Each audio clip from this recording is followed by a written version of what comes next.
सनकादिक ऋषि, जो सनकादिक हैं, 4 भाई हैं, ब्रह्मा जी के पुत्र हैं, भगवान नारायण के ही अवतार हैं, अंश अवतार हैं।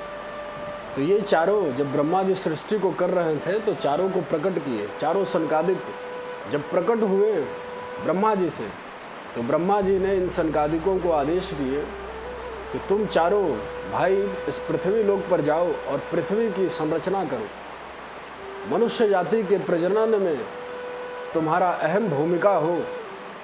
परंतु ब्रह्मा के उन चारों पुत्रों ने विवाह करने से, सृष्टि में अपना भाग लेने से मना कर दिया। उन चारों ने कहा कि हे पिताश्री, हे ब्रह्मदेव,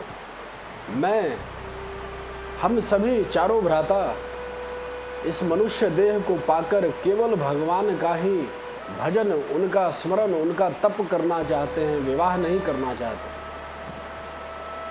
इस प्रकार जब ब्रह्मदेव ने अपनी आज्ञा की अवहेलना समझी, ब्रह्मा जी को लगा कि मेरे इस चारों मानस पुत्र मेरा अपमान कर रहे हैं, मेरी आज्ञा का अनादर कर रहे हैं, तो ब्रह्मा ने अपने चारों पुत्रों को श्राप दिया।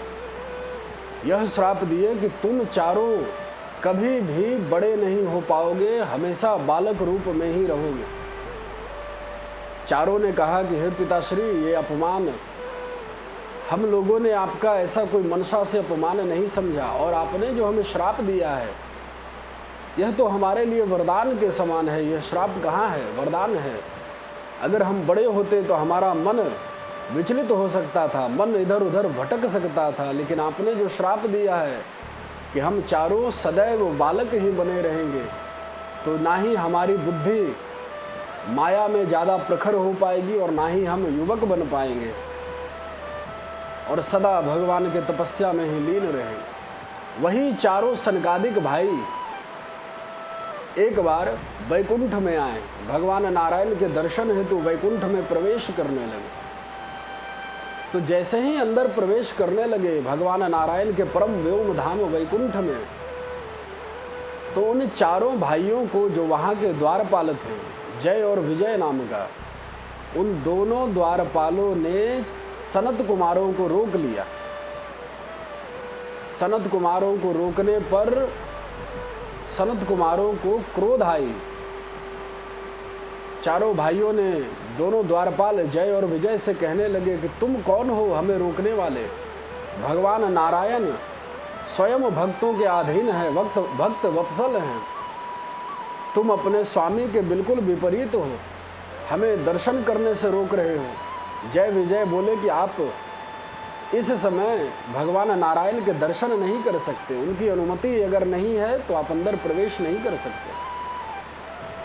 इतनी ही वार्ता हो रही थी, इतनी ही देर में वहाँ पे साक्षात चतुर्भुज रूप में शंख चक्र गदा पद्म लिए भगवान नारायण प्रकट हुए। नारायण भगवान को देखकर सनकादिकों ने उन्हें साष्टांग प्रणाम किया। भगवान अपने पार्षदों से, जय और विजय से पूछने लगे कि क्या चल रहा है यहाँ, किस बात पे वाद विवाद चल रही है, क्या बात है।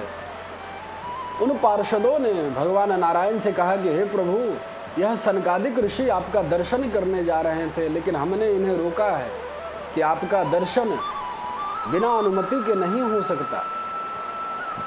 सनकादिकों ने, सनत कुमारों ने प्रभु श्री नारायण से बोले कि प्रभु, आपका बनाया हुआ सृष्टि, हम आपके दास हैं, आपके भक्त हैं, और भक्त तो सदैव भगवान का दर्शन कर सकता है। इस जय विजय ने हमें रोककर हमारे क्रोध को जागृत किया है।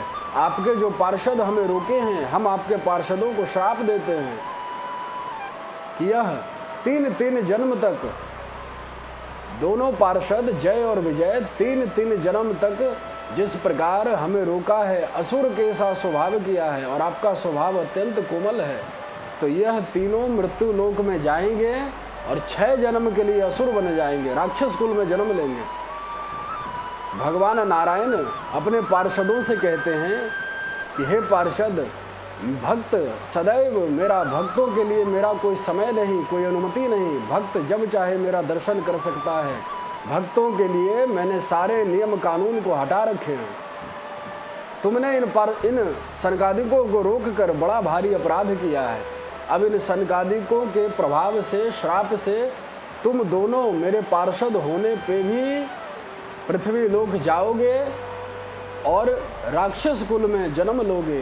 तुम दोनों का उद्धार तभी संभव हो पाएगा जब मैं स्वयं अवतार लेकर पृथ्वी पर, धराधाम पर आऊँगा और तुम दोनों जय और विजय पार्षदों का अपने हाथों से जब मैं वध करूँगा, संहार करूँगा, तब जाकर तुम श्राप से मुक्त होकर पुनः मेरे वैकुंठ लोक में वापस आ जाओगे, वापस मेरे पार्षद पद पर प्रतिष्ठित हो जाओगे सदा को।